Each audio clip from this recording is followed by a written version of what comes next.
Hi everyone, I'm Sarita, and on today's Freepik tutorial, I will show you how to digitally paint trees in Photoshop using different techniques. Learn the basic techniques on how to digitally paint a set of leaves and 4 different types of trees inspired by the spring season in Adobe Photoshop.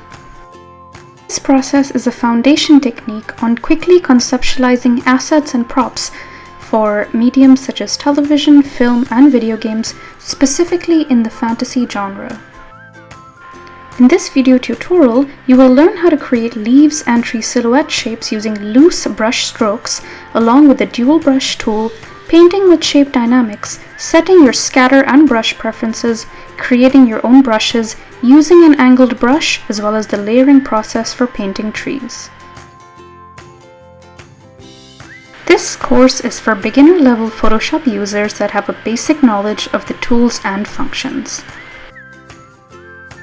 In the next video tutorial, I will show you how to create a set of leaves. These leaves will eventually be used to create and texture our trees.